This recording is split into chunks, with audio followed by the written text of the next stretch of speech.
Oke, selamat malam teman-teman semua. Selamat Selamat malam Pak Indra. malam, Bu Justin. Selamat malam Pak Iwan. Pak Indra kan masih di kantor nih. Masih, Aduh, ya deh. Pak Iwan sudah hadir juga. Malam Pak Iwan. Dan juga teman-teman semua. Em, kita mulai jam berapa ya Pak Iwan ya? Pak Indra ya? monggo sekarang juga boleh nih. Oke, Pak Iwan langsung mawon Bu. Pak Iwan. Oke, baik. Pak Iwan yang mulai ya, moderator, kayaknya moderator deh. Pinlock.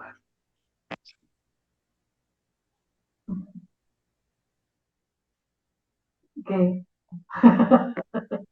Pak Iwan baru sibuk. Oke, baik. Kita mulai aja ya. Eh, Terima kasih Bapak Ibu dan teman-teman semua sudah hadir, sudah bersedia untuk mengikuti pelatihan eh, penulisan artikel publikasi ya pada hari ini. Nah, eh,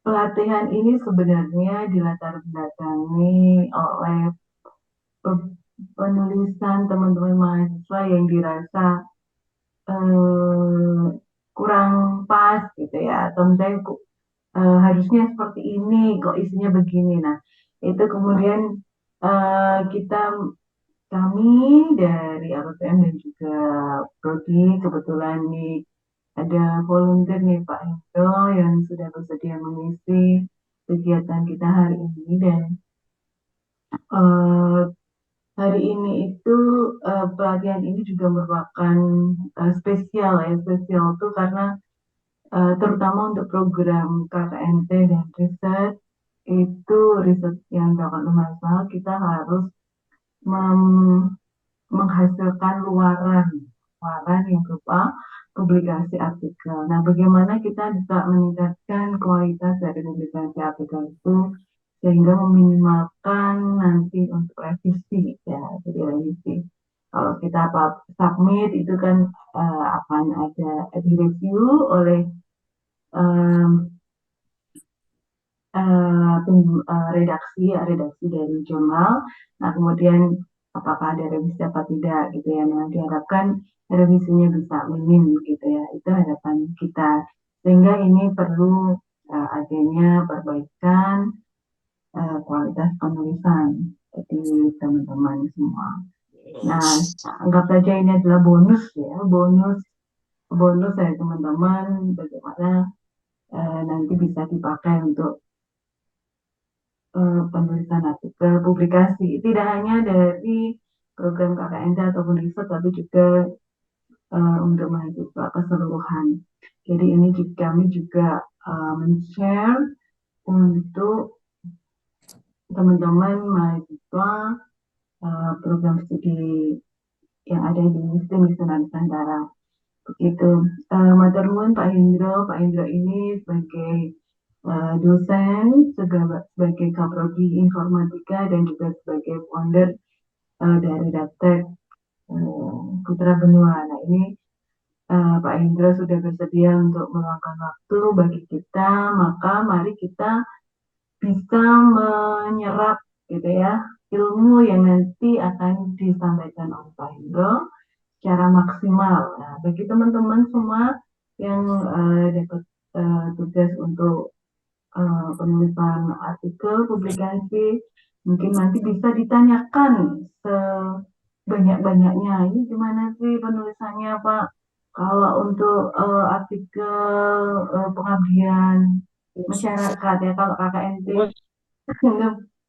yang Janji, Cemani dan juga eh, Sidowaya itu artikel pengabdian masyarakat. Kalau yang memplak sama TS Project itu untuk riset itu gimana bedanya seperti apa gitu ya nanti bisa ditanyakan dengan Pak Indro.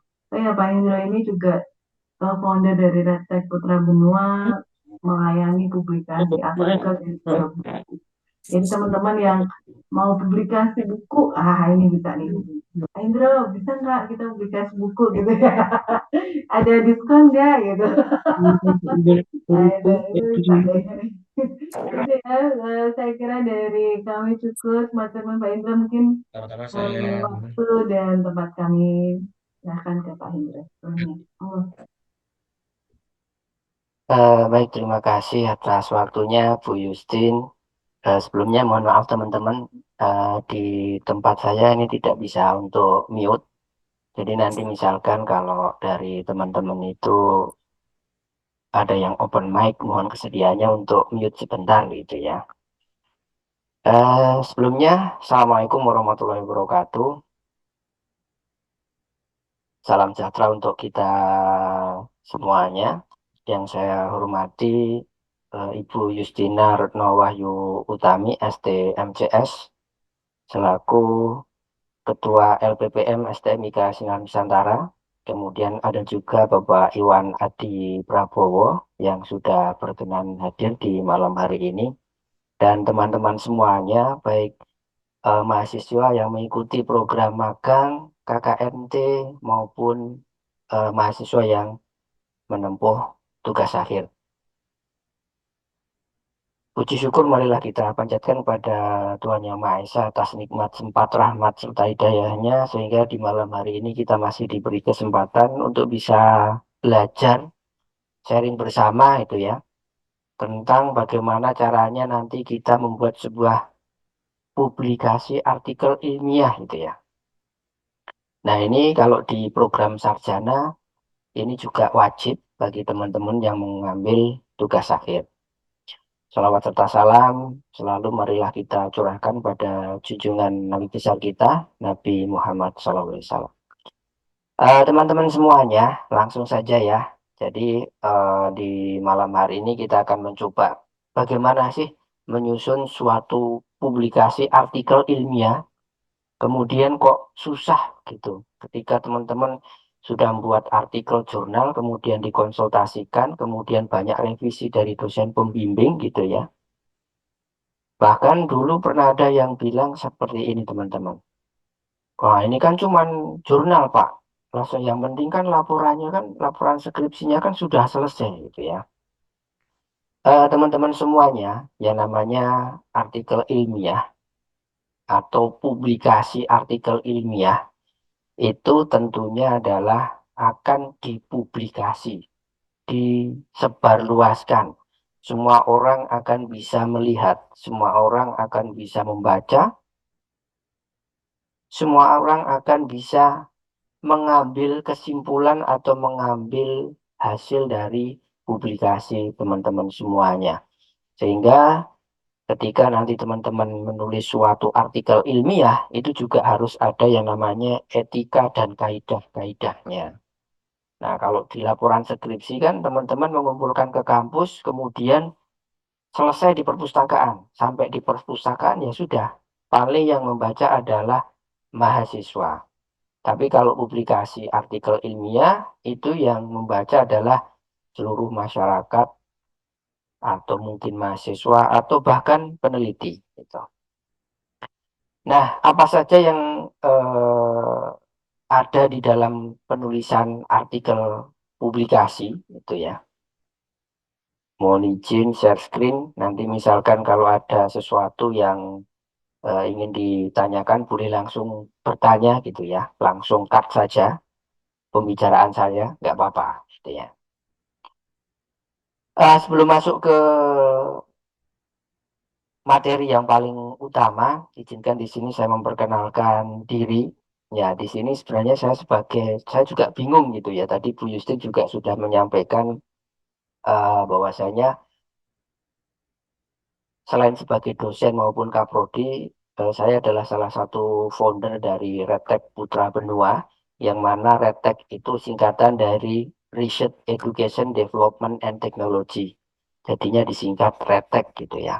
Baru saja lain teman-teman. Nah ini menggawangi tujuannya adalah untuk melakukan penerbitan jurnal, kemudian penerbitan buku, kemudian ada jasa digital gitu ya. Jasa digital itu mulai dari perangkat lunak, perangkat keras komputer, kemudian ada domain hosting dan lain sebagainya. Nah, nanti teman-teman kalau mau mengkepoin Redtech bisa lihat di redtechidn.org gitu ya. Nah, kegiatan ini sebenarnya kemarin sudah saya inisiasi dengan program studi, hanya saja regulasinya agak sedikit susah gitu ya, agak sedikit ribet gitu. Jadi Prodi harus membuat pengajuan kegiatan kepada pimpinan disetujui atau tidak. Nah, karena harus sejauh itu sehingga di sini saya menawarkan diri sebagai volunteer. Salah satu bagian dari eh, Redtech Putra Benua adalah memberikan pengabdian kepada masyarakat di bidang digital, pendampingan penulisan artikel dan pendampingan penulisan buku, begitu teman-teman ya. Nah, apa saja yang nanti kita akan coba bedah ya di sini ya. Jadi nanti kita akan mengenal apa tuh itu artikel ilmiah. Kemudian mengapa kita perlu publikasi. Kemudian apa bedanya artikel ilmiah dan skripsi. Nah, perlu saya cuplik di sini ya teman-teman. Ini kan juga ada yang dari diploma itu ya. Lah Pak, saya kan dari diploma. Berarti kan nggak buat skripsi gitu ya. Artikel ilmiah itu tidak hanya sebatas hasil dari penelitian, tetapi juga hasil dari pengabdian masyarakat, hasil dari review, hasil dari implementasi suatu aplikasi kalau kita berada di dunia teknologi. Kemudian nanti tipe-tipe artikel ilmiah itu seperti apa, kemudian etika dalam penulisan publikasi seperti apa, kemudian cara menulis artikel yang baik itu seperti apa nanti kita akan coba ulas secara singkat di kurang lebih ya 45 menit ke depan atau setengah jam ke depan gitu ya. Nah, teman-teman semuanya, apa itu artikel ilmiah gitu ya? What is gitu ya? Jadi artikel ilmiah, di situ sudah ada kata ilmiah ya, ilmiah yang disajikan ke dalam bentuk artikel. Jadi artikel ilmiah, pengertian pertama adalah compilation of research result and findings. Jadi artikel ilmiah ini itu isinya adalah kompilasi hasil dari penelitian dan penemuan, ya, hasil penelitian dan penemuan. Oleh karena itu di dalam artikel ilmiah itu harus ada yang namanya novelty atau keterbaruan, ya, atau keterbaruan. Nah, itu yang pertama. Kemudian artikel ilmiah itu berisi dari hasil review dari penelitian ini, dari penelitian artikel yang disajikan dalam bentuk artikel. Itu bisa dari review atau mungkin dari misalkan teman-teman itu membaca sekian banyak berita gitu ya. Berdasarkan 100 sekian berita tentang judi online itu misalkan. Maka dapat Indra, disimpulkan bahwasannya penelitiannya itu di bidang judi online itu mempengaruhi ekonomi masyarakat. Nah, Pak misalkan Indra, ya, maaf Pak Indra, Ibu. Eh, Pak Indra dijadikan host, mungkin bisa di-record ya, Oh iya. biar matur nuwun. Nah,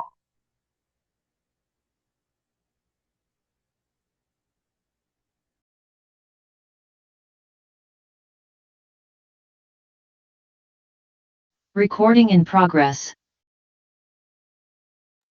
oke, kita lanjutkan teman-teman.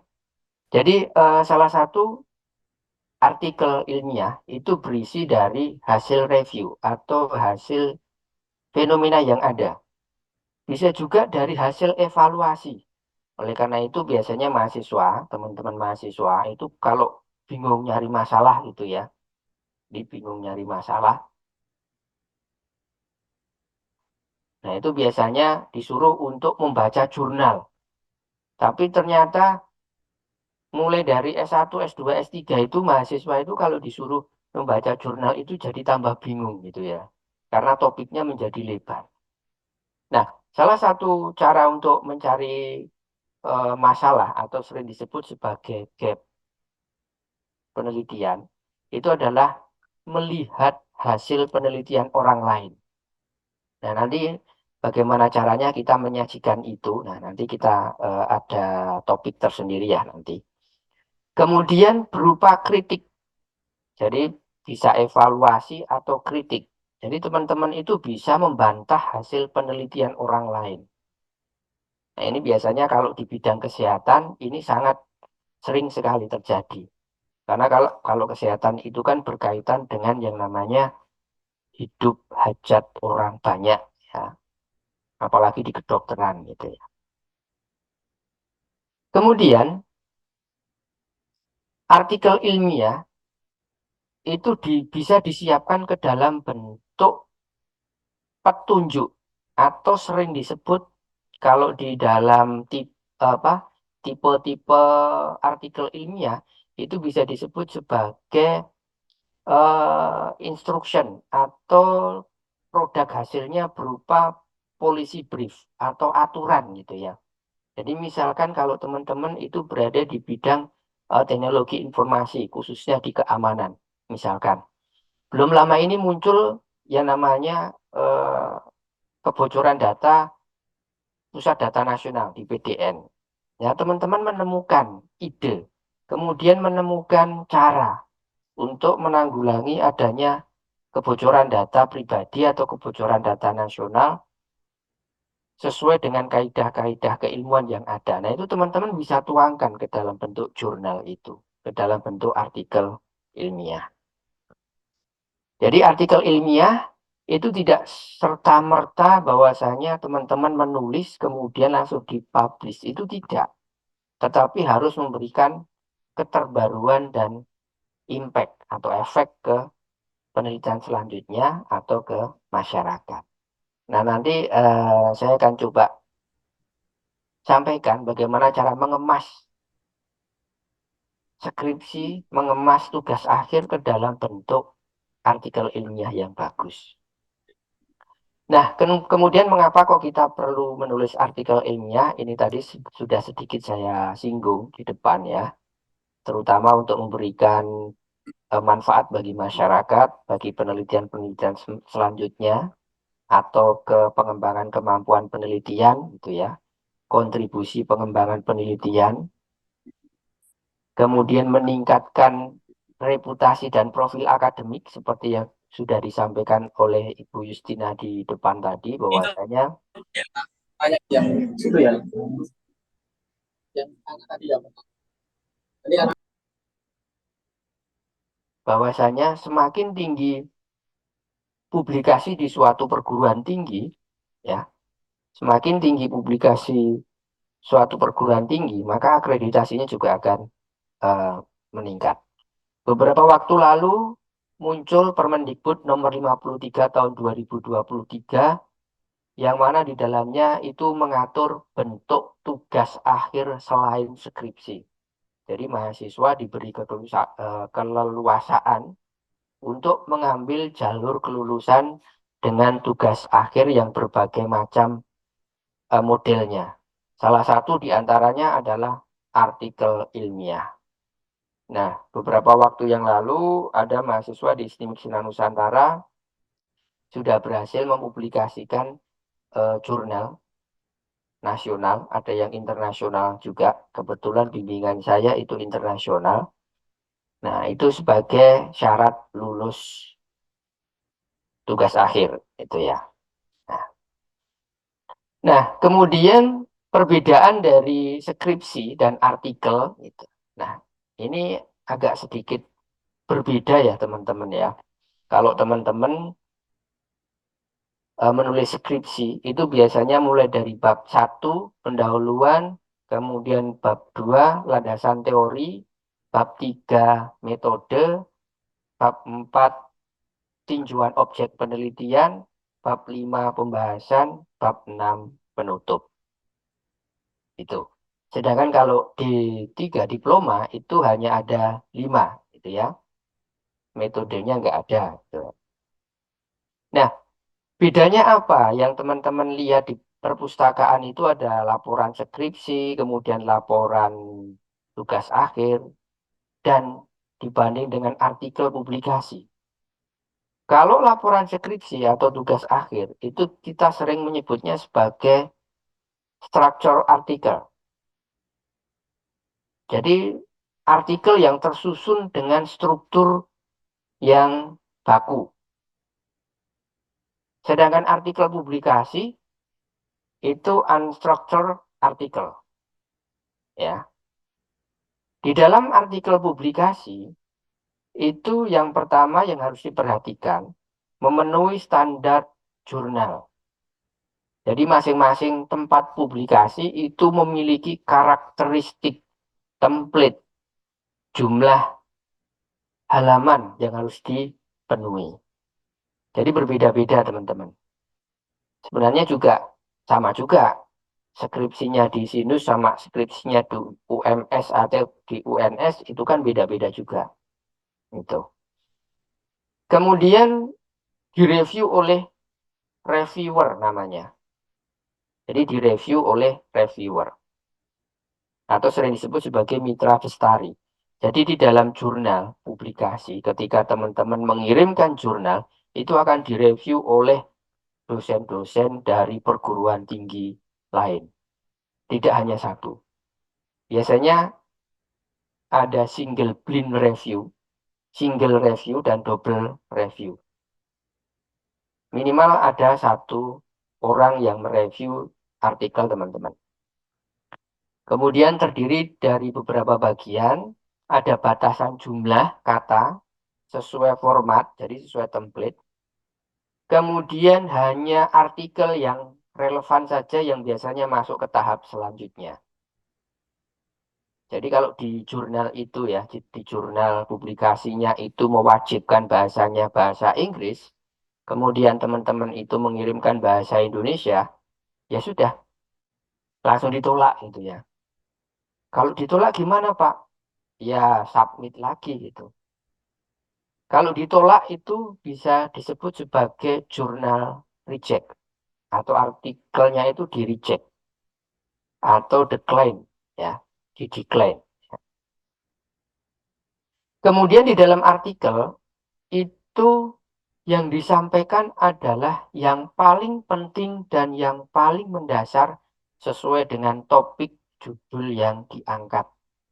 Kalau di skripsi itu kan teman-teman bisa mempanjang lebarkan permasalahan gitu ya, permasalahan dan pembahasan gitu ya. Tidak ada batas maksimalnya. Tapi kalau di artikel itu ada batasannya. Biasanya antara 5 sampai 10 halaman. Yang paling susah adalah mengemas skripsi ke dalam bentuk artikel. Itu yang paling susah. Susahnya di mana, Pak? Ya kita meringkas itu ya susah itu ya. Bukan hal yang mudah. Nah, kemudian kita akan mengenal ya namanya tipe-tipe artikel gitu ya. Tipe-tipe artikel itu ada banyak. Di bawah ini ada tipe artikel. Artikel publikasi itu bisa data paper. Jadi artikel berdasarkan data. Kemudian catatan penelitian. Kemudian artikel dari hasil respon penelitian orang lain. Kemudian ada juga commentary paper. Ada juga book review atau journal review. Ada juga case study, studi kasus gitu ya. Ada banyak sekali tipenya. Jadi tipe itu yang membidangi apa yang ingin Anda angkat. Kemudian kalau kita mengenal artikel publikasi di perguruan tinggi, itu kita mengenal dua hal besar. Yang pertama adalah artikel penelitian dan artikel pengabdian. Artikel pengabdian ini sangat cocok bagi teman-teman yang saat ini sedang atau telah selesai melaksanakan program KKNT. Nah, itu kalau teman-teman mau membuat artikel publikasi, itu masuknya ke artikel pengabdian. yang mana di dalamnya itu berisi hasil kegiatan atau hasil dari suatu implementasi produk. Nah, nanti saya tunjukkan nanti contohnya ya. Kemudian artikel penelitian itu adalah artikel yang ditulis dari berbagai bidang tertentu ya, bidang ilmu.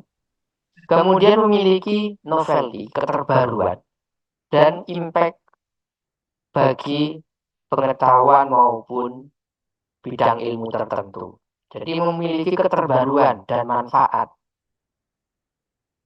Selama ini kan teman-teman di program sarjana itu kan kalau membuat skripsi kan SPK dengan metode bla bla bla A B C D gitu ya. Tempatnya saja yang beda. Yang satu di Solo, yang satu di Boyolali. Ya, tempatnya saja yang beda. Isinya sama persis, gitu ya. Nah, itu tidak ada yang namanya keterbaruan. Jadi keterbaruan itu meliputi metodenya yang berbeda, objeknya yang berbeda, data penelitiannya yang berbeda, kemudian tujuan dari pengembangannya yang berbeda. Jadi hasilnya itu beda gitu ya. Nah, itu novelty. Jadi mulai dari depan sampai belakangnya itu memiliki perbedaan. Kalau sama, ya percuma. Buat apa nulis artikel kan gitu. Nah, yang perlu kita cermati di sini adalah bagian-bagian dari artikel jurnal, artikel publikasi. Yang pertama adalah title and author atau judul dan penulis. Biasanya judulnya itu tidak terlalu panjang ya teman-teman. Singkat, padat, dan jelas. Mewakili dari isi dari artikel tersebut. Kemudian abstrak. Abstrak itu berisi ringkasan beserta hasil. Jadi abstrak itu isinya masalahnya apa, diselesaikan dengan apa, hasilnya seperti apa, kemudian kedepannya akan seperti apa. Nah, itu abstrak. Kurang lebih antara 250 sampai 350 kata. Jadi separuh halaman A4 itulah maksimal ya, teman-teman. Kemudian introduction. Introduction ini kalau di dalam skripsi itu namanya pendahuluan ya, teman-teman. Pendahuluan. Nanti kalau artikel jurnalnya itu bahasa Indonesia, ya introduction-nya ini pendahuluan, ya pendahuluan. Itu berisi latar belakang masalah. Kemudian kenapa kok ini perlu diangkat? Kenapa kok ini perlu diteliti? Kenapa kok ini penting? Kemudian seberapa penting, gitu ya. Kemudian di dalam introduction ini, itu kalau teman-teman ada literatur review atau landasan teori di bab 2, skripsi atau tugas akhir, itu bisa dimasukkan ke dalam introduction. Ya. Berbeda kalau template artikel publikasinya itu ada landasan teori atau literatur review. Nanti saya tunjukkan untuk standar publikasi artikel di Streaming Sinar Nusantara ya. Di sana ada yang namanya literatur review. Jadi ada pendahuluan, landasan teori, gitu ya. Tapi kalau di template-nya itu tidak ada landasan teorinya bisa dimasukkan ke pendahuluan. Total panjang dari introduction itu adalah 10% dari total halaman. Jadi 10%, 15% ini adalah banyaknya kata, banyaknya pembahasan ya teman-teman. Kemudian yang kedua adalah metodologi. Bagaimana cara melakukan, bagaimana tahapannya, model yang diusulkan dari penelitian artikel publikasi teman-teman. Biasanya kan kalau teman-teman membuat skripsi itu ya, saya kadang juga agak sedikit gimana gitu, agak lucu gimana gitu ya. Ketika di bab 3 itu ada metode penelitian. Kebanyakan mereka lakukan adalah menuliskan di dalam metode penelitian itu adalah pertama wawancara, kemudian observasi, pengumpulan data dan lain sebagainya, bla bla bla bla bla bla. Padahal judulnya adalah SPK menggunakan sistem pendukung keputusan untuk menentukan mahasiswa berprestasi menggunakan metode ABCD. Metode ABCD-nya tidak dimasukkan ke dalam bab 3. Nah, ini sangat aneh sekali gitu ya. Padahal metode utamanya kan di situ. Ya. Nah, nanti kita akan coba lihat ya nanti. Kemudian result and discussion.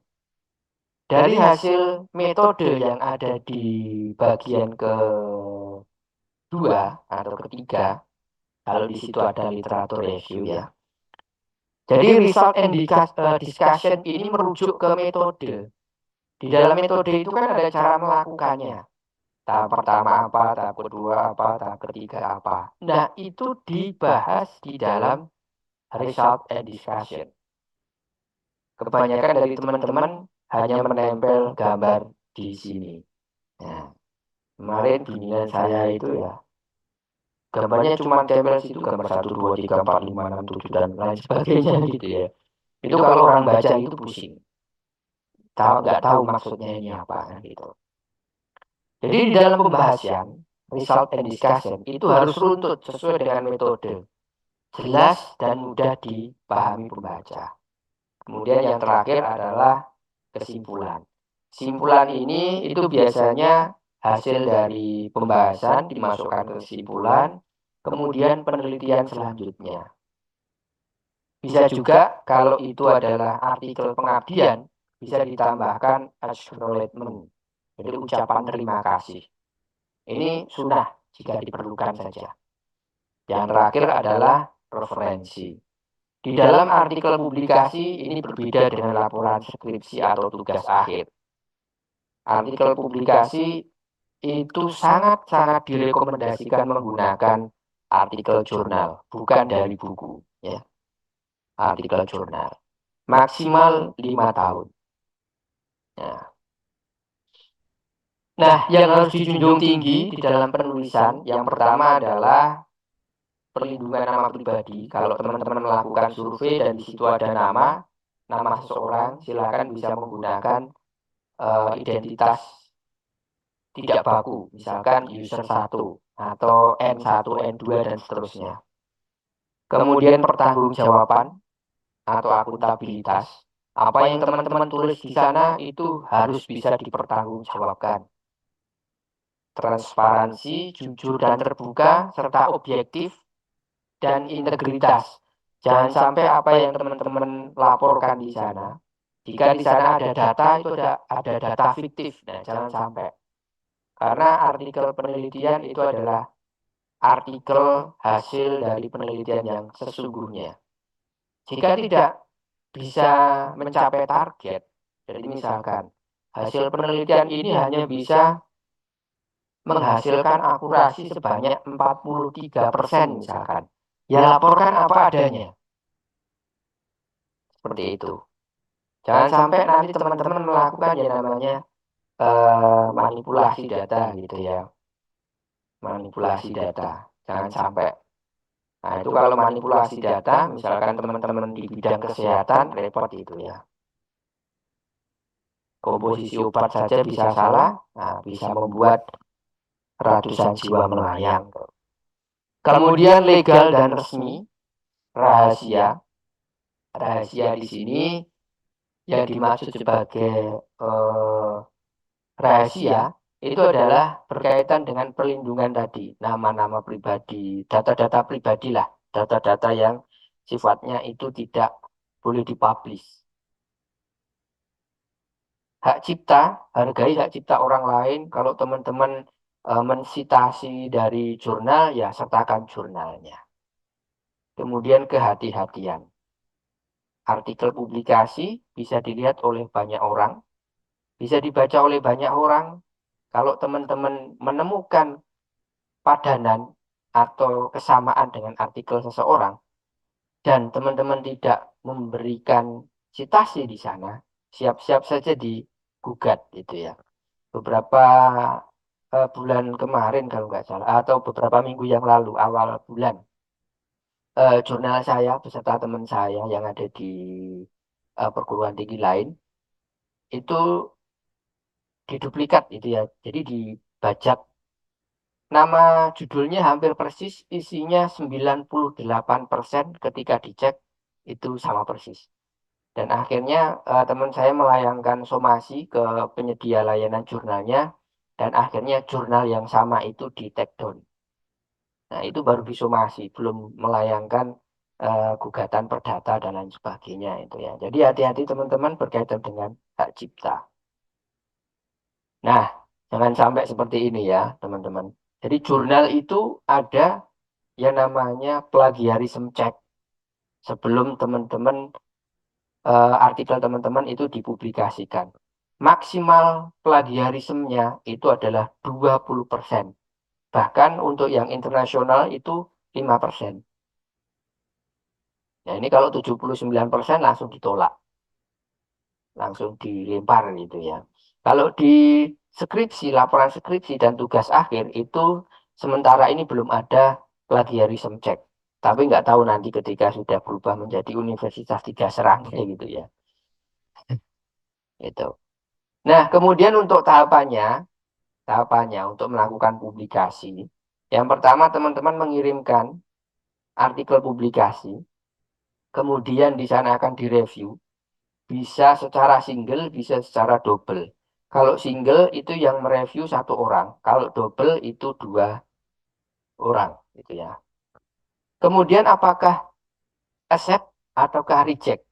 Kalau reject ya sudah, teman-teman nggak bisa mensubmit dengan artikel yang sama di jurnal tersebut, harus pindah, ya harus pindah. Kemudian kalau accept itu biasanya accept dengan perbaikan, gitu ya, dengan perbaikan. Kemudian kalau sudah diperbaiki, baru melakukan pembayaran kalau berbayar. Tapi kalau gratis biasanya menunggu untuk publikasi. Oke, itu kurang lebih untuk pengenalan dari artikel. Kemudian saya akan coba sampaikan di sini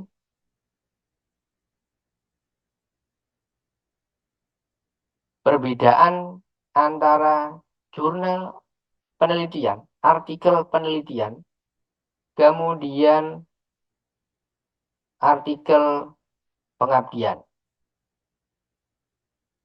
Yang pertama, saya coba untuk yang artikel penelitian dulu nih. Ini bagi teman-teman yang S1 ya, bagi teman-teman S1. Lah, Pak, saya kan KKNT, Pak. Itu kira-kira, ini yang S1 ya, saya kan KKNT. Ini kira-kira saya itu ngambil yang artikel publikasinya bentuk penelitian atau pengabdian. Bisa dua-duanya, tinggal bagaimana cara mengemasnya itu. Nah, ini contoh dari artikel penelitian. Judulnya adalah Analisis Penyalahgunaan Data Pribadi dalam Aplikasi Fintech Ilegal dengan Metode Hybrid. Metode hybrid ini harus ada di bagian ketiga, di bagian metode. Ya, oke, ini abstrak ya. Ini miliknya Jurnal Ilmiah Sinus. Ini abstrak. Isinya adalah masalahnya apa, pemecahan masalahnya seperti apa, hasilnya seperti apa. Kemudian yang pertama adalah pendahuluan. Pendahuluan di sini adalah berisi landasan masalahnya itu seperti apa. Bisa disajikan ke dalam bentuk statistik alasannya. Karena artikel ilmiah, maka penyajiannya juga harus dalam bentuk ilmiah. Jadi, kenapa kok perlu dianalisis ini? Kenapa kok perlu dianalisis aplikasi fintechnya? Kenapa gitu ya? Nah, itu harus ada alasannya. Alasannya harus ilmiah. Jangan sampai alasannya ya kemarin seperti itu Pak dari sananya gitu, itu nggak bisa. Itu tidak bisa menjadi suatu alasan. Ya, itu tidak bisa menjadi suatu alasan. Lah Pak, kalau KKNT gitu alasannya terus gimana Pak? Nah, beda lagi nanti ya, beda. Ini untuk yang penelitian. Jadi di sini teman-teman di bagian pendahuluan untuk memperkuat suatu argumen, sertakan di situ landasan-landasan yang ada, histori gitu ya. Misalkan sistem pendukung keputusan pemilihan mahasiswa terbaik gitu ya. Kenapa kok harus menggunakan SPK, mau pakai Excel saja bisa gitu ya. Nah, itu harus disampaikan di sana. Kemudian di bagian kedua, nah ini ada tinjauan pustaka atau literatur review. Beberapa jurnal, beberapa publikasi, ada yang menggunakan tinjauan pustaka atau literatur review, ada juga yang tidak. Ada yang menggunakan, ada yang tidak. Jika menggunakan, maka dia akan ditulis terpisah seperti ini. Jika tidak, maka tinjauan pustaka ini gabung di pendahuluan, di introduction, ya, digabung gitu ya.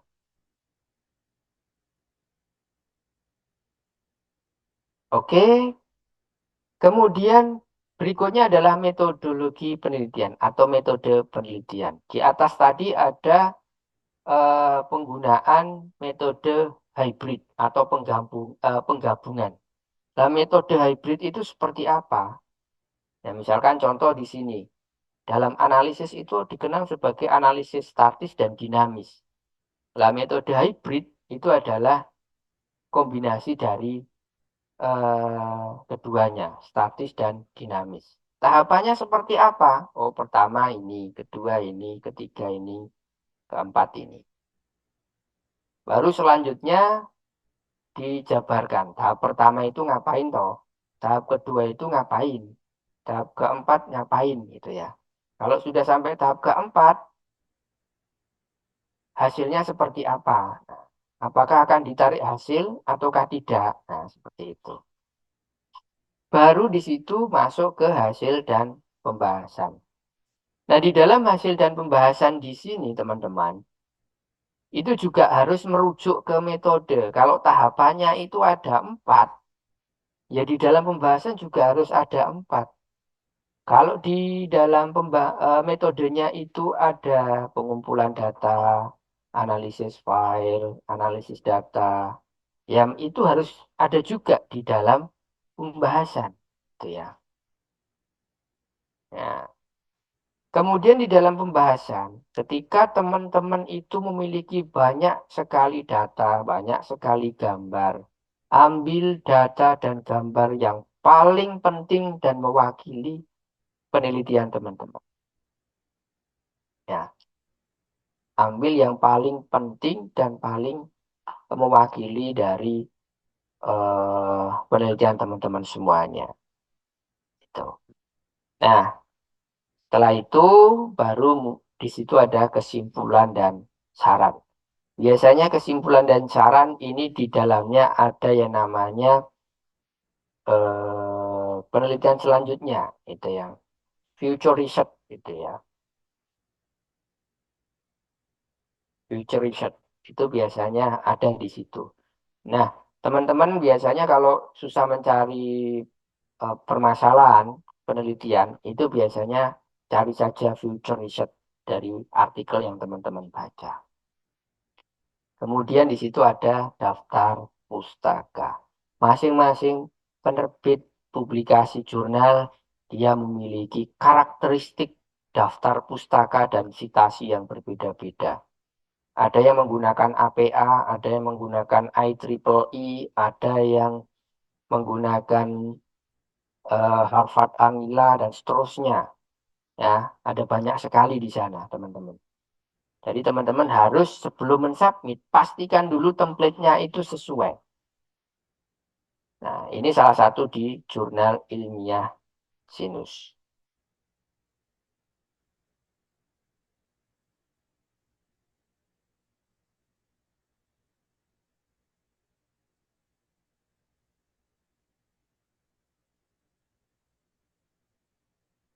Kemudian untuk yang pengabdian seperti apa? Agak sedikit berbeda dengan penelitian teman-teman. Kalau yang pengabdian ini bisa dikatakan agak lebih mudah cara mengemasnya. Hanya saja publikasinya ini lama. Loh, kenapa Pak? Kok lama itu ya? Beberapa layanan penerbitan jurnal publikasi ya, artikel jurnal, yang paling banyak dicari, yang paling banyak laku, yang paling banyak disubmit, yang paling rame, itu adalah jurnal pengabdian masyarakat. Loh, kenapa Pak?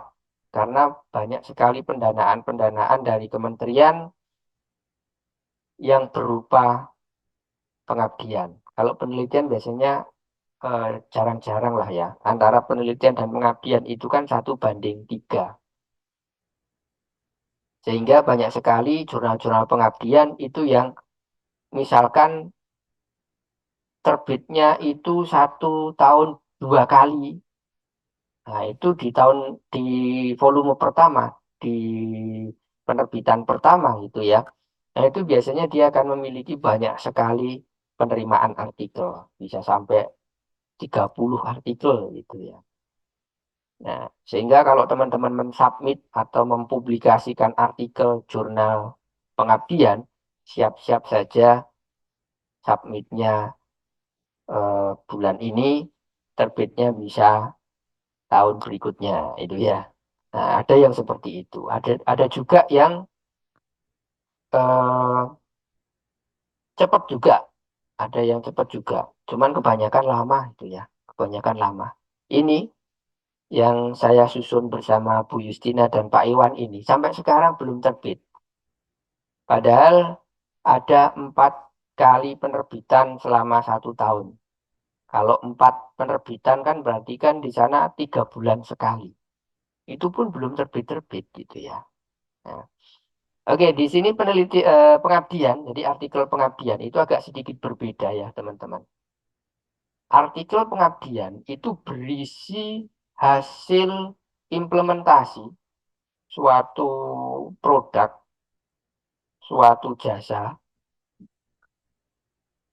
atau kegiatan pengabdian itu sendiri.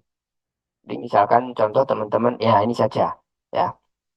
Pelatihan pembuatan website bagi pelaku usaha di Desa Cemani, Kabupaten Sukoharjo. Yang pertama, abstrak. Oke. Kalau ini tidak masalah bagi teman-teman, saya yakin it's okay. Karena ini ringkasan ya, teman-teman. Ringkasan. Kemudian yang kedua, pendahuluan. Itu ya, pendahuluan. Nah, pendahuluan. Di dalam pendahuluan artikel pengabdian, itu sedikit berbeda, teman-teman, dengan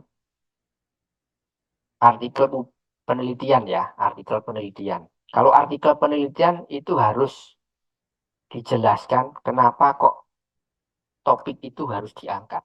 Tapi kalau di pengabdian, di bagian pendahuluan, ini berisi gambaran, histori, latar belakang, kenapa kok kegiatan ini dilaksanakan.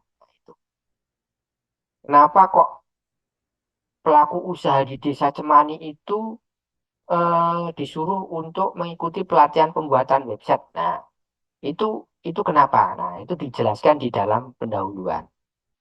Ya, di dalam pendahuluan. Jadi mencari titik masalahnya itu lebih mudah dibanding artikel penelitian.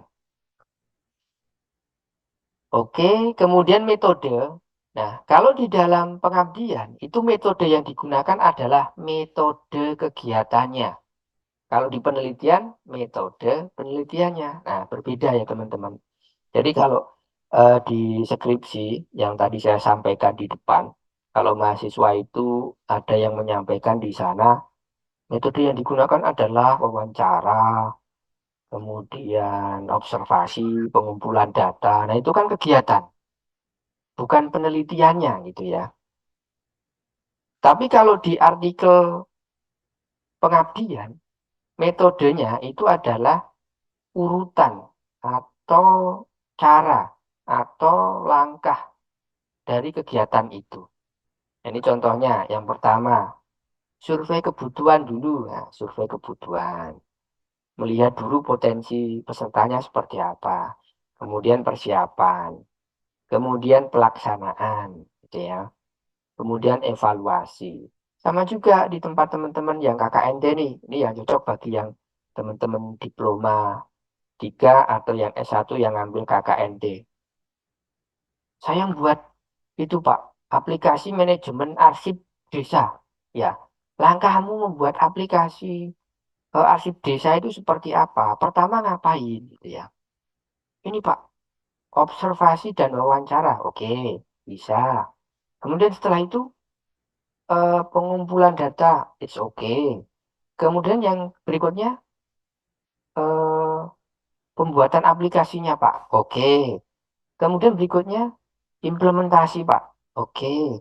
Kemudian berikutnya sosialisasi. Kadang-kadang teman-teman itu lupa bahwasanya buat aplikasi itu nggak disosialisasikan itu ya. Sudah buat aplikasi, sudah diimplementasikan, sudah. eh ini pegawainya sudah bisa menggunakan, sudah. Lah cara menggunakannya itu seperti apa? Tentu di situ ada proses yang namanya sosialisasi. Dan sosialisasi itu bukan hanya kepada si yang megang aplikasinya, tetapi dengan perangkat desanya, syukur-syukur dengan apa ya, BPD ya kalau nggak salah ya. Nah itu sehingga ketika nanti ada rotasi jabatan itu ya, nah itu sudah bisa melempar tanggung jawab pekerjaannya. Nah di situ. Nah, kemudian yang terakhir adalah evaluasi. Evaluasi itu kalau di pengabdian bisa berupa survei. Kalau dalam berupa produk, misalkan membuat aplikasi, ya di situ produknya itu kira-kira bagus enggak, gitu. Kemudian membantu tidak, nah itu evaluasi.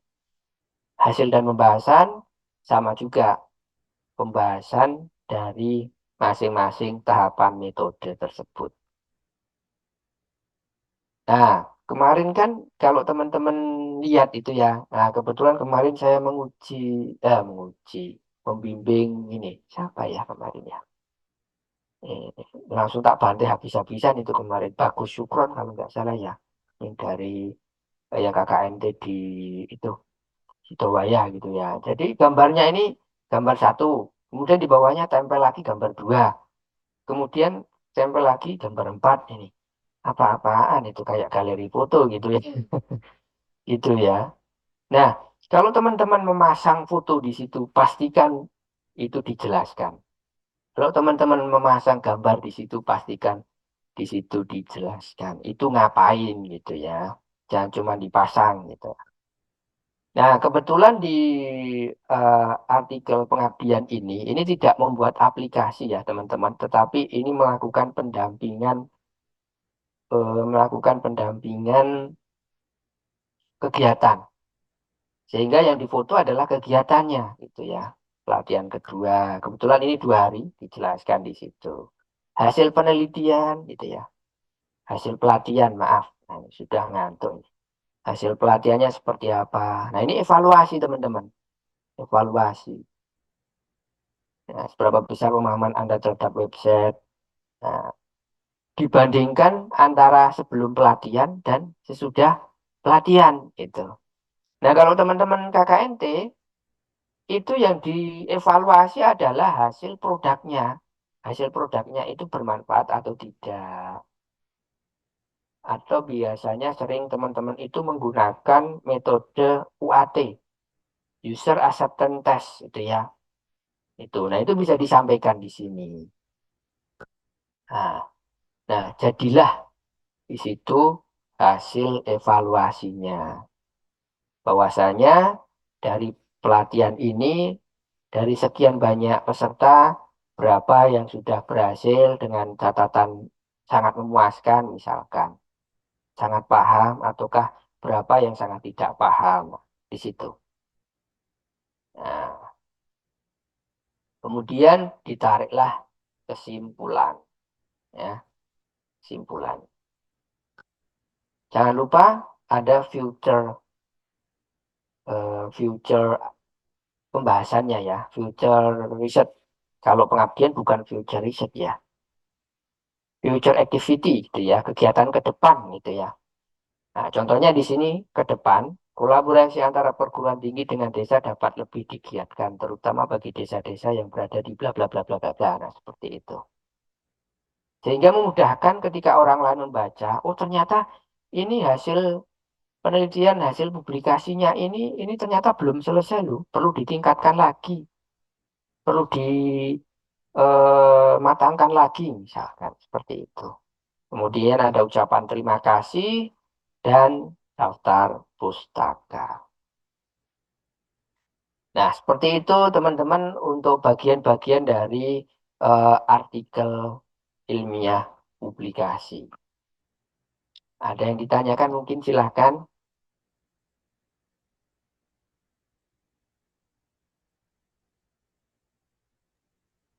Atau kalau malu bertanya bisa lewat chat gitu ya. Silahkan.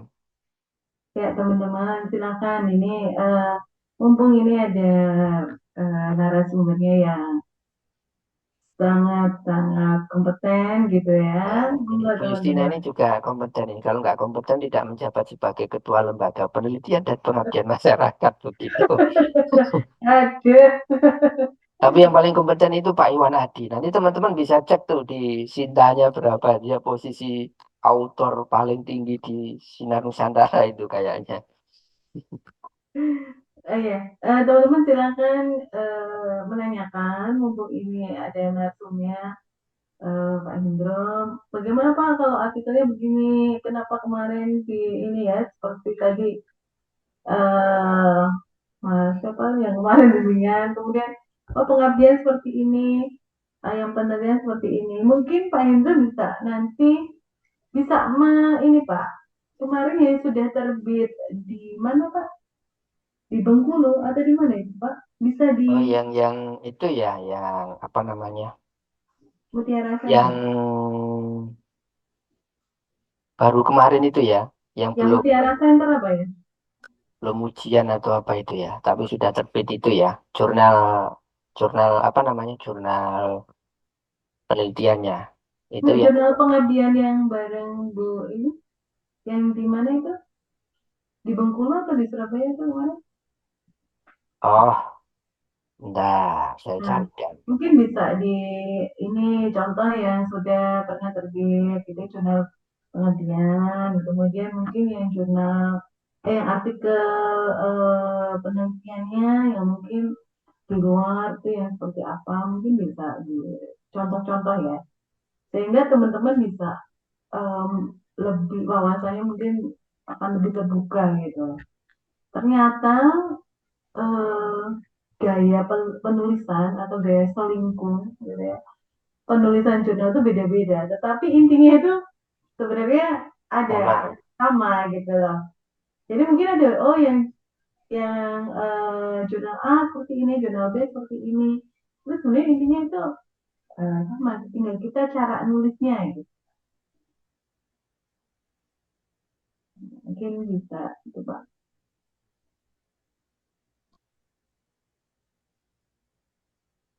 Karena kan tadi yang jurnal pengabdian yang dari terakhir itu beda nggak dengan gaya selingkuh yang kemarin sudah terbit? Kayaknya ada sedikit beda. Beda, beda, beda, Nah, Bu. sama-sama sebenarnya jurnal pengabdian ya, tapi cara penulisan itu bisa berbeda antara satu penerbit ya atau satu jurnal dengan jurnal yang lain. Gitu. Demikian juga eh, untuk artikel penelitian ya satu jurnal untuk dengan jurnal yang lain itu juga bisa berbeda. Contohnya JIS dan Dikomsing gitu ya. Wah, Itu itu beda sama, itu. tapi gaya penulisannya berbeda. Ya, mungkin bisa diberikan beberapa contoh gitu Pak. Oke.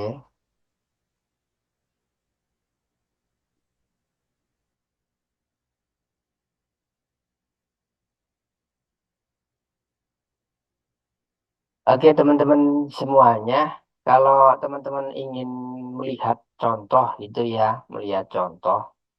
Terserah nanti mau mau ambil miliknya dosen siapa itu ya. Nah, miliknya dosen siapa itu ya. Ini saya nggak pamer loh ini ya Bu ya. Nah, punten ini. Iya, memang Pak Hendra itu memang luar biasa ini, ya kan? Kita mengakui kok Pak Hendra, santai Jadi aja. teman-teman semuanya ya, kalau teman-teman ingin Ahli. melihat ya, melihat teman-teman cari saja di Scholar gitu ya, Scholar, Scholar, Google Scholar, kemudian carilah dosen siapalah terserah, misalkan Iwan Adi Prabowo gitu ya, misalkan. Nah, ini ketemu dari Sinar Nusantara gitu ya. Oke. Nah, di sana akan ada teman-teman publikasi-publikasi yang beliau hasilkan. Nah, untuk melihatnya seperti apa toh gaya masing-masing artikel. Nah, contoh ya, contoh. Ini miliknya jurnal Sisfokom, Sistem Informasi dan Komputer gitu ya. Misalkan satu. Kemudian saya bandingkan dengan Tikomsin gitu ya. Tikomsin.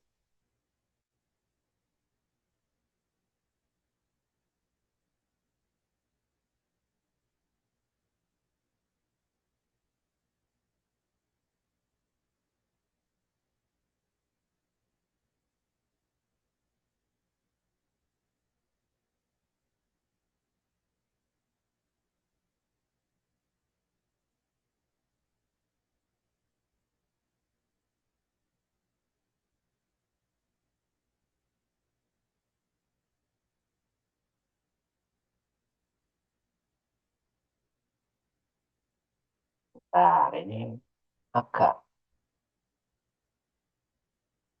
ya maklum lah. Tombolnya banyak banget.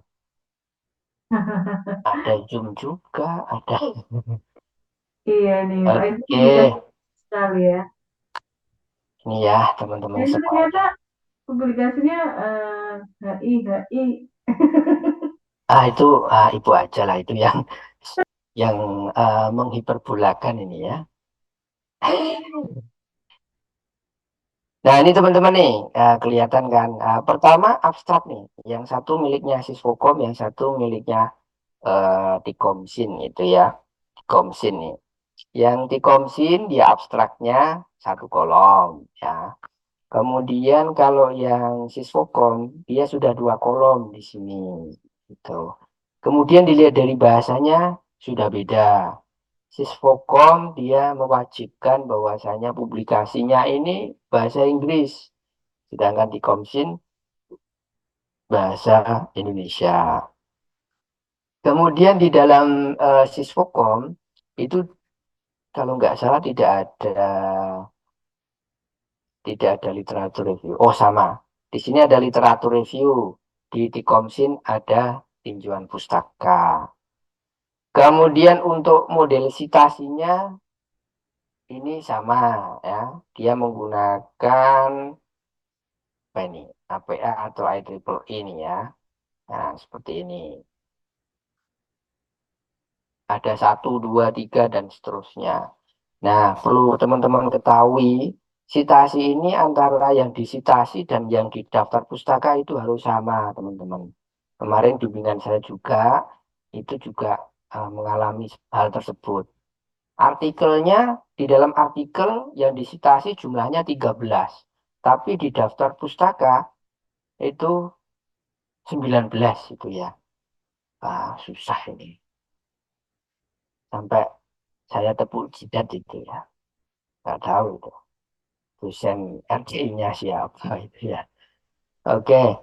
Kemudian result and discussion juga sama metode dulu ya. Metode. Ini juga ada metode.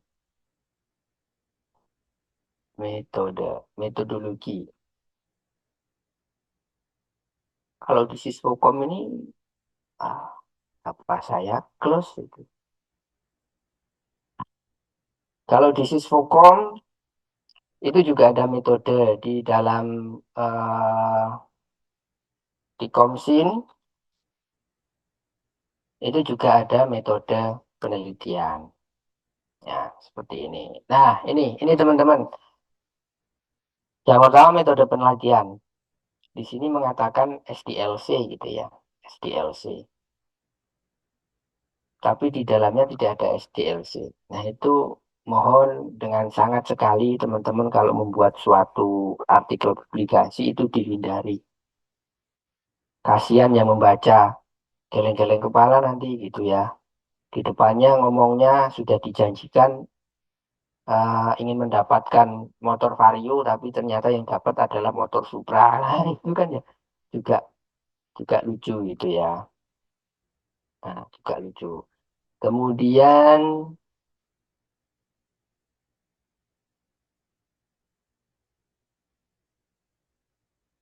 berikutnya adalah penutup. Ini kalau ini saya juga nggak tahu ini apakah benar di jurnal di Komsin itu bab kelimanya itu penutup gitu. Nah, ini ada kesimpulan dan saran. Jadi masing-masing jurnal dia akan memiliki teknik atau cara atau model dalam penulisan. Tetapi, tetapi teman-teman, anatomi dari artikel publikasi itu tidak akan pernah berubah. Nah, ini anatomi eh, bakunya seperti ini. Yang membedakan kan di bagian introduction dan literatur review. Kalau tidak ada literatur review, maka literatur reviewnya masuk ke introduction. Kalau ada literatur review, maka dia akan berdiri sendiri gitu ya. Jadi kalau teman-teman nanti, mungkin di sini ada yang mau ngambil tugas akhirnya bentuknya artikel jurnal gitu ya di semester besok. Kalau teman-teman melakukan itu, teman-teman format saja secara bebas, nggak usah mengikuti template. Yang mana di situ ada abstrak, introduction, metodologi, research and discussion, conclusion, dan referensi atau daftar pustaka.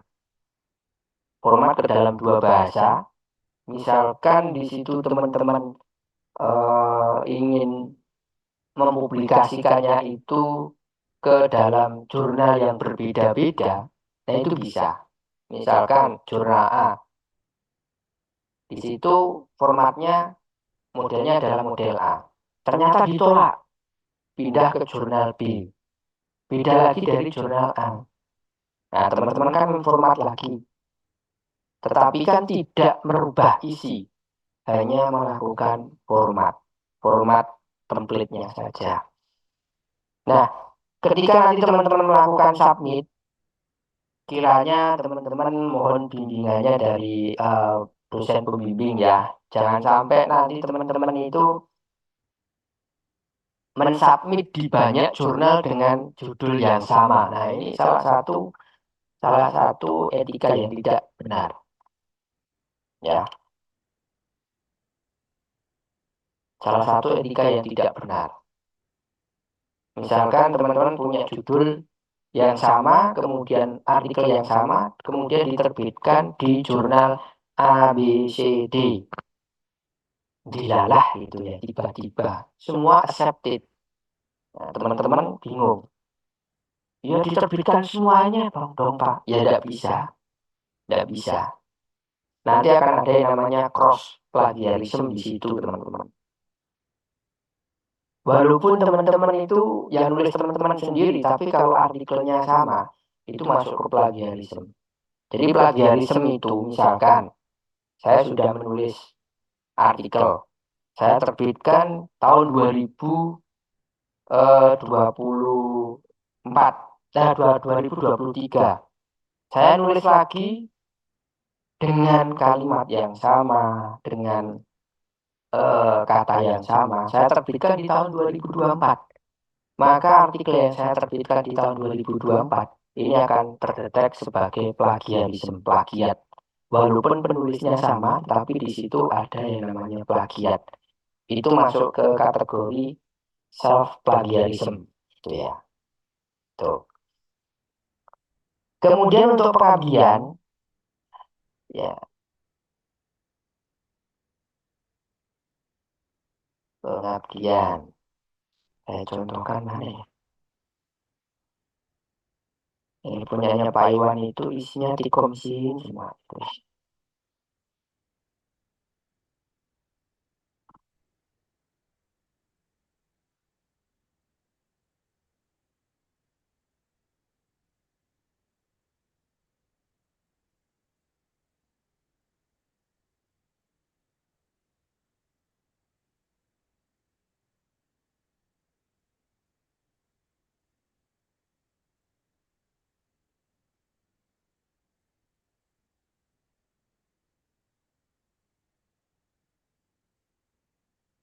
jadi kalau di pengabdian ini sebenarnya tuntutannya itu hanya satu, tidak boleh ada bentuk plagiat. Ya, novelty di sini tidak begitu ditekankan ya, karena bentuknya adalah pengabdian hasil implementasi hasil kegiatan. Tetapi kalau nanti teman-teman mensubmit jurnal pengabdian, ya silakan disubmit di jurnal pengabdian, jangan disubmit di jurnal ilmiah itu ya. Loh, bedanya apa yang membedakan antara jurnal pengabdian dan jurnal publikasi ilmiah? Kalau jurnal pengabdian itu biasanya nama jurnalnya adalah jurnal pengabdian, ada kata-kata pengabdian. Ya, itu berarti jurnal pengabdian. Tapi kalau jurnal ilmiah itu ya sesuai keilmuan keilmiahannya. Nah, ini contohnya lagi. Kebetulan ini bahasanya Indonesia full. Nanti teman-teman bisa coba lihat di situ ya. Bisa coba dilihat. Nah, ini pendahuluan. Isinya adalah ini. Kenapa kok web profil ini diperlukan di SDIT Al-Hikam misalkan. Kemudian kenapa kok menggunakan WordPress. Itu harus clear, harus terjawab di pendahuluan. Kemudian metode. Nah, ini teman-teman. Ini kalau di dalam artikel penelitian ini tidak disarankan. Ini tidak disarankan seperti ini. Jadi kalau di pengabdian karena di sana adalah hasil dari kegiatan, maka metodenya adalah tahapan kegiatannya. Tahapan kegiatannya. Kumpulan data, perencanaan konsep, dan seterusnya. Nah, ini sama seperti tadi, teman-teman ya. Nah, silakan teman-teman bisa melihat. Nah, ada gambar, penjelasan, gambar, penjelasan, gambar, penjelasan. Tidak boleh gambar, gambar, gambar itu tidak boleh. Gambar ditumpuk itu namanya galeri foto ya. Itu ya. Nah, seperti itu. Jadi ini berbeda ya teman-teman. Masing-masing publikasi jurnal berbeda-beda. Nah, untuk bisa memudahkan melakukan perpindahan publikasi ketika ditolak, ya teman-teman patokannya sesuai dengan anatomi artikel publikasi tadi saja. Jadi misalkan kalau di sana berubah, ya tinggal diubah saja, tinggal copy paste dan seterusnya. Nah, kira-kira begitu. Kalau ada yang tanyakan silahkan monggo. Nah, di sini juga ada Pak Teguh, ini juga lalu Pak Teguh.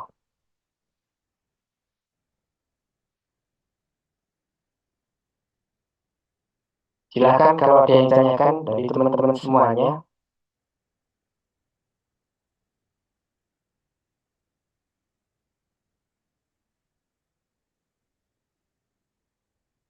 Atau pada ngantuk nih. Nggak tahu itu Pak. Gimana teman-teman? Jelas kan ya? Jelas atau padang mau peteng? Ini sudah daftar Bu, gitu ya. Teman-teman mungkin masih dalam tahap meresapi. Diendapkan dulu, belum bahas ini ya. Em, Mumpung sebenarnya di sini ada Pak Hendro, itu banyak sekali yang bisa teman-teman tanyakan gitu ya. Kalau misalnya teman-teman ada yang belum paham bagian-bagian ini isinya gimana sih? Kok ini disalahin mulu gitu ya? Atau ini itu kenapa sih kok harus seperti ini? Gitu. Nah, kenapa kemarin disalahkan desainnya, desain pembimbingnya? Nah, itu teman-teman bisa tanyakan ke situ gitu ya. Apalagi kayaknya kemarin yang sudah membuat artikel jurnalnya, nah itu bisa sebenarnya bisa langsung dikonsultasikan. Itu sebenarnya harapan kami gitu. Oh, berarti nanti itu Ibu ya, dari teman-teman ini bisa langsung submit sendiri itu atau gimana nanti? Enggak, nanti dari kita Oh gitu. atau dari dosennya lah, paling nggak ada dosen pembimbingnya. Mereka jangan submit sendiri. Kalau submit itu kita kan jadi memang masih harus kita pantau, harus kita dampingi lah gitu ya.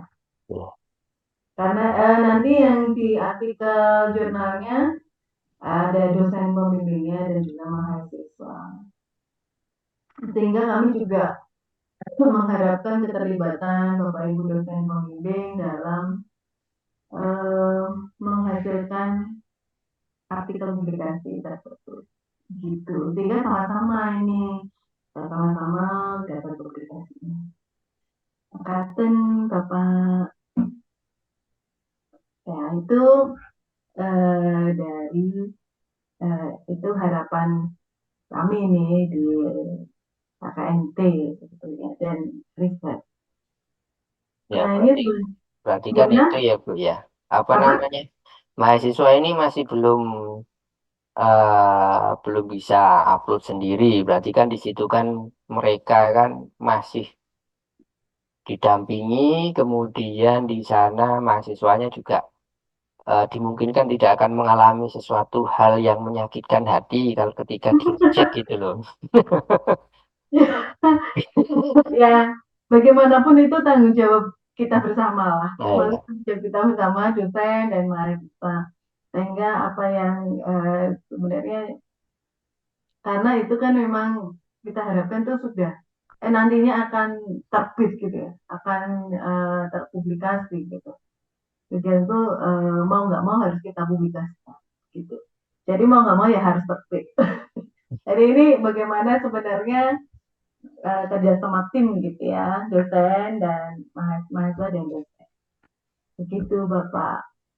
Oke, misalkan nanti kalau teman-teman ada konsultasi dengan dosen gitu ya, dengan dosen misalkan tidak menemui titik temu gitu ya. Nanti bisa tanya ke saya juga boleh, silakan. Saya Ya, siap membuka, membuka diri, membuka waktu, free. iya. Terima kasih Pak Indra ini, Pak Indra ini. Jadi teman-teman itu sebenarnya harapan kami ya dari KKNT di empat desa juga sama di riset yang riset project TS project karena TS project itu sebenarnya itu sudah mumpuni nih dosen-dosen pembimbingnya Pak Budi, Pak Teguh itu kan sudah wah keren banget. Makanya ini eh, harusnya ini dosen pembimbingnya yang di TS project nih sudah bisa lah gitu ya. Nah, tinggal yang KKNT-nya ini kita perlu mendampingi mahasiswanya gitu. Nah, mungkin teman-teman yang dari peserta yang lain juga silakan kalau ada yang mau disampaikan atau ada yang mau ditanyakan. Ayo, masa nggak ada sih? Siapa ya? Mas Angga, Angga Eka, gimana Mas Angga?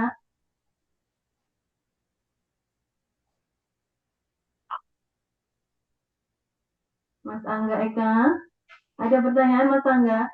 Bubu Ini itu, ini bubu. timnya Bagus sama Gifar ini.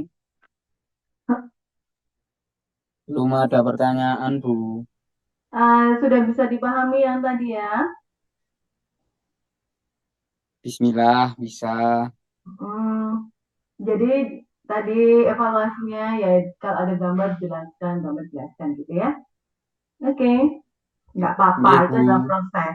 proses namanya belajar itu biasa gitu ya. Oke, terima Oke. kasih. Dari eh, Doni Kusuma Aji dan Mas Nurkolis gimana? Di Yandi ada yang mau ditanyakan? Mungkin bukan soal ke strukturnya ya Bu, tapi lebih ke kayak tingkat kesamaan. Mungkin kan kami menulisnya kayak seperti laporan tugas akhir tentang pembuatan proyeknya di KKNT. Jikalau ada perbedaan, ya bukan perbedaan secara besar, tapi beberapa perbedaan kecil gitu masih bisa ditoleransi enggak ketika dijadikan artikel publikasi nantinya? Maksudnya perbedaannya dalam hal apa ini ya? Misalnya di bagian laporannya tidak tertulis ABC, tapi di laporannya di jurnal ilmiahnya tertulis. Tapi dalam realitanya kepakai gitu gimana, Bu? Masih. Itu gimana Pak Indro maksudnya? Mungkin Pak Indro yang bisa menjawab, monggo Pak Indro. Di dalam publikasi ya, di dalam publikasi ya teman-teman. Kalau teman-teman membuat laporan laporan tugas akhir dan artikel publikasi itu dua hal yang berbeda ya teman-teman ya. Kalau laporan tugas akhir ya sudah dia akan berhenti di perpustakaan. Dia tidak akan dipublikasikan. Sedangkan yang artikel ilmiah publikasi itu yang akan dipublikasikan. Lah, kemudian bagaimana kalau teman-teman itu misalkan satu kelompok, ya satu kelompok, dan menginginkan artikel publikasinya itu lebih dari satu. Misalkan di Sidowaya itu ada kelompok 3 mahasiswa, kemudian akan membuat artikel publikasi yang berbeda, padahal yang dikerjakan sama. Nah, cara untuk menanggulangi adanya plagiarisme atau plagiat itu adalah tentu di dalam pengerjaan kegiatan, di pengerjaan aplikasi misalkan, itu kan tidak mungkin sama itu ya. Misalkan kelompok satu dia mengerjakan bagian UI UX-nya, kelompok dua dia mengerjakan di bagian back end-nya gitu ya, front end dan back end. Nah, itu kan dua hal yang berbeda dan itu bisa digunakan untuk publikasi. Kalau memang sangat terpaksanya itu ada bagian-bagian yang sama, misalkan di latar belakangnya atau introduction-nya itu sama, yaitu teman-teman harus melakukan yang namanya parafrase. Nggak boleh sama persis. Itu kan banyak tool-tool AI yang ada di internet untuk melakukan parafrase begitu. Yang pasti, ketika dilakukan pengecekan dengan aplikasi plagiarisme, Turnitin dan lain sebagainya, itu bisa di bawah 20% begitu. Itu gitu, Mas. Berarti emang sebenarnya boleh aja sama, tapi harus ada perbedaannya gitu. Iya, Jangan sampai kena plagiasi. iya, Dan itu berarti boleh kalau ketika kita mau bikin artikel ilmiah berarti kita bisa ngambil dari laporannya itu Pak, dari laporan atau skripsinya itu Pak. bisa. Makanya tadi kan ketika bedanya skripsi dan artikel ilmiah tadi kan di sana, itu kan introduction, berarti kan isinya dari bab satu laporan TA atau skripsi dan landasan teori kan gitu. Sama sebenarnya, cuman bagaimana caranya kita mengemas agar lebih ringkas itu saja. Gitu. Berarti sebenarnya kayak artikel ilmiah itu cuma ringkasan pemadatan dari laporan itu ya. Iya, Oh iya, nah, saya juga ingin tanya Bu, maaf untuk Bu Justin ya. Untuk hari ketika kita melakukan yang namanya sidang itu, kan dalam program KKNT-nya kan kami sudah harus siap poster, video, artikel, ini ya Bu, 4 itu ya, PPT, artikel, Ya, video, sama poster. Nah, itu yang beneran harus ada ketika pengujian itu apa Bu? Yang harus ada? Atau semuanya emang harus ada ketika PPT pengujian? yang harus ada PPT sama Poster. poster ya, poster. Videonya paling nggak bisa diperlihatkan, walaupun videonya nanti mungkin Pak Iwan yang bisa menyampaikan kriteria ya. Kemarin kamu menanyakan ketentuannya kan gitu ya. Nah, itu nanti mungkin Pak Iwan yang bisa menyampaikan yang videonya. Tetapi yang jelas harus tadi ya PPT sama mungkin desain poster, walaupun itu belum final, nggak apa-apa ya. Maksudnya video dan posternya belum final juga nggak apa-apa. Tapi Baik. kami ingin melihat progresnya itu sampai sejauh mana gitu. Baik. Berarti yang beneran harus final itu si PPT-nya saja ya? Ya, PPT kan untuk presentasi kalian kan. Kemudian video itu atau video atau dokumentasi itu untuk memperlihatkan kegiatan kalian di sana. Oh, oke, baik, baik. Baik. Dan kalau untuk artikel ilmiah, artikel publikasinya bisa setelah sidang atau emang Bisa pas sidang harus setelah, ada? ya kalau pas sedang bisa ya itu lebih bagus. Tapi kalau nggak bisa ya setelah itu bisa dikerjakan. Oke.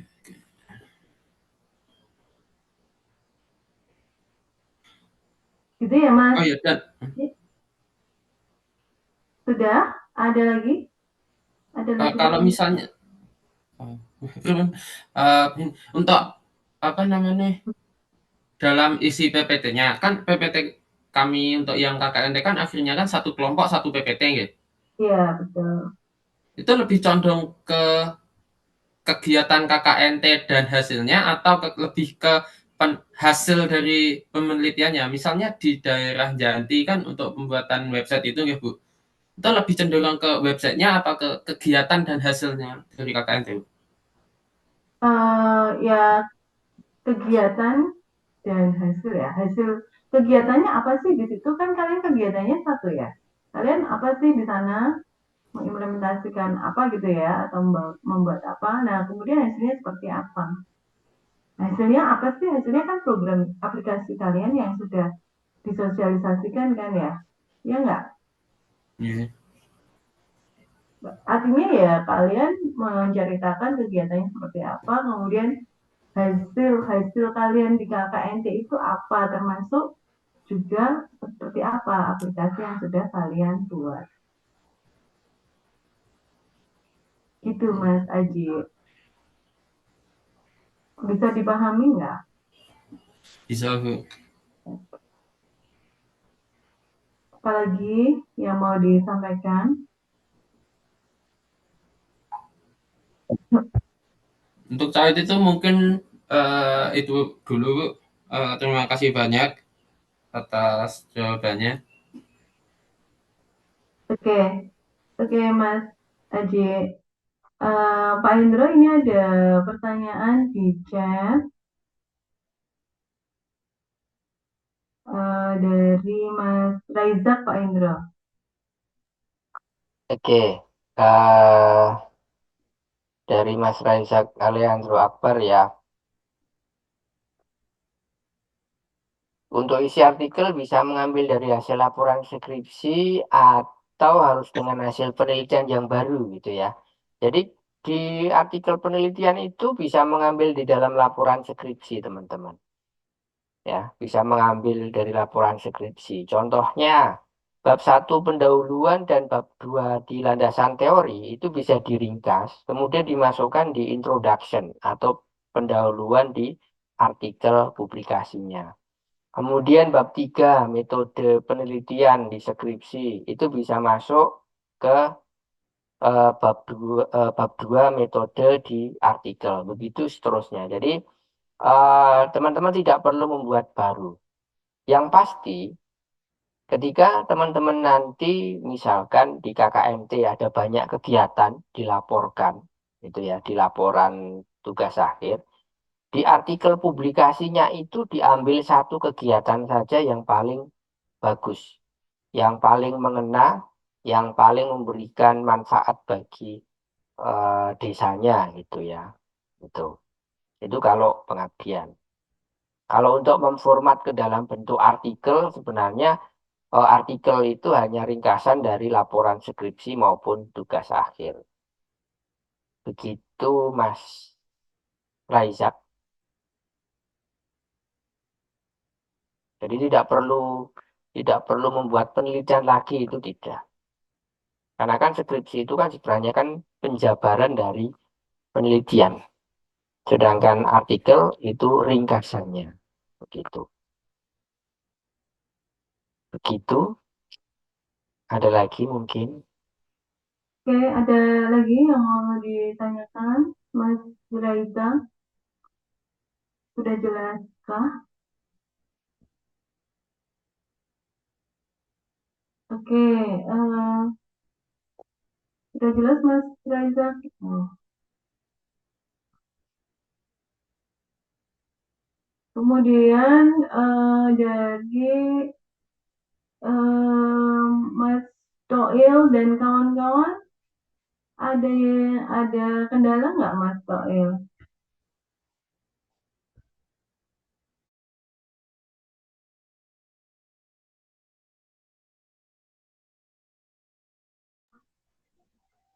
Mas Toil? Oh, ini mana nih Mas? Mas? Atau juga dari siapa ini? Mbak Novia Gita,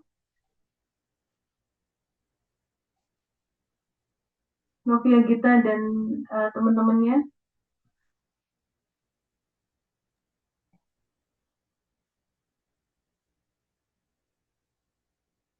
Jadi Kiri. lebih Oh iya, silakan. jadi lebih tercerahkan gitu loh Bu. Kalau udah dijelaskan sama Pak Indra tadi tentang yang yang apa namanya? Yang pengabdian. Mhm. Mungkin nanti pas ngerjain baru bisa tanya. Soalnya kalau ngawang gini kan belum bisa bertanya gitu. Mhm. Lah yang kemarin yang ini berarti belum dikerjakan. Baru nyampe yang metode itu Bu. Oke. Yang bagian kedua berarti. Ya, nanti bisa apa lebih mendalam ya, tanya gitu. Ya, soalnya kalau nggak ngerjain kan bingung mau tanya apa gitu kan. Iya benar, nggak ngerti ya nggak bingung. Kiopo gitu ya. Iya. Oke, ya, ini belum ada. Ini mungkin mereka baru progres gitu ya Pak Indra, dalam mengerjakan artikelnya. Jadi, Progres mau mulai dari mana? bingung maksudnya. Nggak apa-apa, itu adalah proses ya, proses. Kalau nggak gitu nanti nggak pernah buat artikel. Oke, mungkin itu. Oh, Pak Teguh mau memberikan materi. Monggo Pak Teguh. Buat tadi Oh, nah ini kok Pak Teguh mau memberikan materi itu. saya mengamati. Oh, pas saya teramati kalau begitu. Nah, itu bimbingannya Pak Teguh itu sudah publish 2 artikel jurnal itu, Pak. Keren. Iya, Mas Jos bener. Satunya Scopus, satunya Sinta 5. Coba bayangin. Kayak itu Kok nggak angkat ada yang di Skopus kok? gimana? Apa Skop? Nggak ada yang Skopus. Ada nanti yang ini TS Project. Oh, sip. TS Project ada Pak. Sudah. Moga-moga. Scopus ini sudah konfirmasi Pak Budinya. Oh iya iya. Angkat jadi murid musuh. Bimbingan Semen- saya ditolak bolak-balik, di reject. Bimbingannya Pak Teguh langsung accept publish, Mas. Iya, keren ya. Oh, Nah, itu ya, teman-teman. Kemudian mungkin teman-teman kemarin mungkin Pak Indra bisa menginformasikan siapa yang kemarin konversi artikel jurnal Pak untuk skripsinya, tugas akhir. Yang semester ini ya, saya lupa itu Bu. Bimbingannya Pak Teguh itu siapa Pak Teguh kemarin Pak Teguh? si Erik Chandra Erik Chandra, sama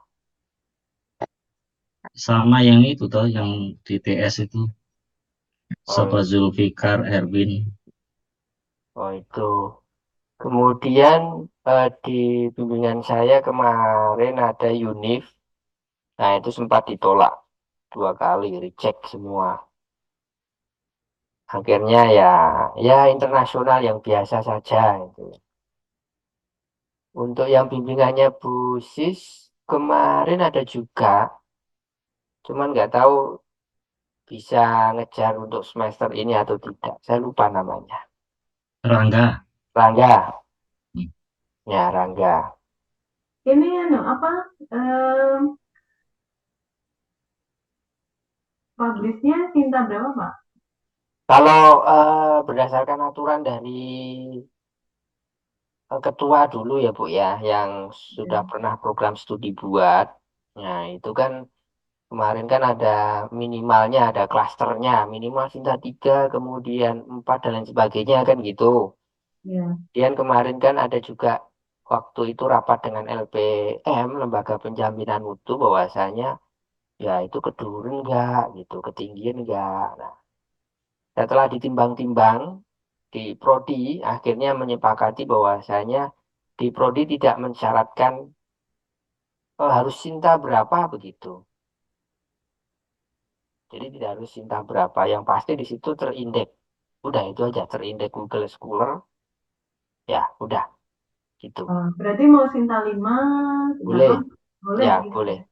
Tuh, teman-teman, ini kalau Cinta 5, Cinta 6, aduh ini mudah gitu ya. Jadi silakanlah, itu ada yang free juga. Mudah, tapi untuk submit tidak bisa dadakan. Ya betul, karena antri ya. Iya, Ya itu kabar bahagia, kabar yang menyenangkan. Oke, gitu ya teman-teman. Ini saya kira ini cukup ya untuk hari ini.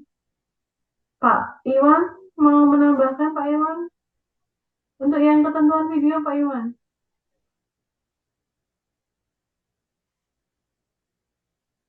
Pak Iwan Adi, ngomong kayaknya.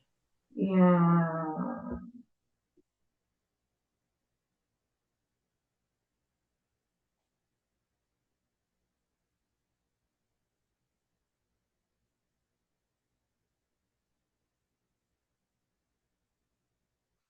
Pak Iwan, aduh,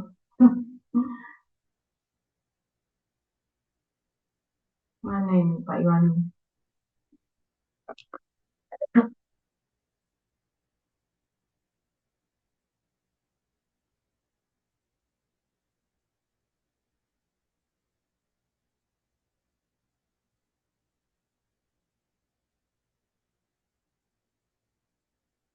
Pak Iwan belum respon ya ini ya. Oke, mungkin teman-teman untuk ketentuan videonya mungkin nanti bisa disampaikan lewat grup ya. Tadi sebenarnya sudah saya sudah menerima dari Pak Iwan bahwa itu apa resolusinya minimal 720. Kemudian ya 720. Kemudian logonya. Nah ini masalah logo nanti ada logo Stimikina Nusantara, ada Kampus Merdeka. Gitu ya. Kalau bisa ada juga logo desa, pemerintah desa. Gitu. Itu tapi mungkin nanti bisa diinformasikan oleh Pak Iwan di grup gitu ya. Oke, saya kira itu Pak Indra dia mau menambahkan, Pak Indra menambahkan, Sudah, Bu, sudah. Cukup. sudah cukup. Semoga bermanfaat gitu ya. Nah, amin. Oke, terima kasih Pak Hendra yang sudah bersedia memberikan materi untuk teman-teman mahasiswa hari ini. Semoga materi Pak Hendra itu mencerahkan, bisa memberikan wawasan, juga memberikan pandangan yang lebih gitu ya dalam penulisan artikel publikasi, baik itu artikel penelitian maupun untuk pengabdian gitu ya. Teman-teman yang saat ini masih progres, silahkan nanti kalau mengalami kesulitan bisa langsung dengan Pak Indra, ataupun sebenarnya saya berhadapnya dengan dosen pembimbingnya, dan juga kalau misalnya teman-teman juga selain dengan dosen pembimbing juga bisa dengan kami gitu ya, di APPM ataupun dari Pak Indra sendiri sudah membuka gitu ya, membuka diri untuk uh, kita tanya-tanya. Nah itu jangan teman-teman jangan lewatkan kesempatan ini. Ini adalah salah satu kesempatan teman-teman untuk berkembang gitu ya, untuk berkembang, memperoleh pengalaman. Mungkin tidak teman-teman tidak menerima manfaatnya sekarang, tapi mungkin nanti gitu ya. Wah ternyata nama saya sudah ada di publikasi ya gitu ya. Itu adalah suatu kebanggaan gitu nih. Nah itu juga salah satu target kita ya teman-teman. Nah untuk video teman-teman yang tergabung KKNP, videonya ini rencananya memang akan kita unggah di Sinus official. Jadi teman-teman nanti akan dikasih logo, diberi logo ya, panelnya diberi logo kampus Merdeka, kemudian logo Sinus ya, itu silakan nanti dimunculkan di sana. Tadi teman-teman ada juga dari kelompok yang mana, Cemani itu sudah mengirimkan draft poster gitu ya. Saya sudah melihat sudah bagus gitu. Nah, saya tunggu yang lainnya untuk draft posternya. Untuk pembiayaan poster, kemudian artikel publikasi, jangan khawatir itu nanti di menggunakan anggaran dari perguruan tinggi ya, institusi. Jadi nanti mungkin Bapak Ibu dan teman-teman, kalau teman-teman nanti lupa, Bapak Ibu pembimbing bisa mengingatkan atau menambahkan acknowledgement ya, bahwa ini terima kasihnya kepada Universitas Nusantara gitu ya, itu untuk acknowledgement-nya. Itu oke, saya kira ini cukup dari kami. Matur nuwun sangat Bapak Hendra juga Pak Teguh yang sudah bersedia hadir memantau kegiatan kita dari prodi ini. Sungguh luar biasa, tidak hanya memberikan apa aturan perintah, tapi juga memberikan teladan ini. Ya, prodi kita itu sungguh luar biasa. Nah, matur nuwun sangat Pak Hendra, ini saya perlu berguru ini ya, angkat aku jadi muridmu suhu gitu. Nah, itu ya. Saya kira terima kasih teman-teman semua. Nanti teman-teman peserta akan mendapatkan sertifikat ya. Sertifikat nanti yang bisa dipakai untuk SKPI.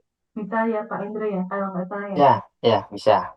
Untuk SKPI juga. Nah, jadi nilai plus lagi, gitu ya. Nilai plus lagi teman-teman ikut kegiatan hari ini. Ya. Hatur nuhun sekali lagi, kita akhiri. Selamat malam, selamat melanjutkan aktivitas. Materi mungkin bisa di-share. Oh, sudah ya Pak Indra? Sudah saya share di kolom chat ya. Ya. Oke, hatur nuhun. Mungkin teman-teman nanti yang bisa contohnya, contoh artikelnya mungkin bisa diberikan link-linknya yang sudah publish Pak Indra. Oke, siap. Ya, matur nuwun sekali lagi. Selamat malam, selamat melanjutkan aktivitas kembali. Ya, terima kasih.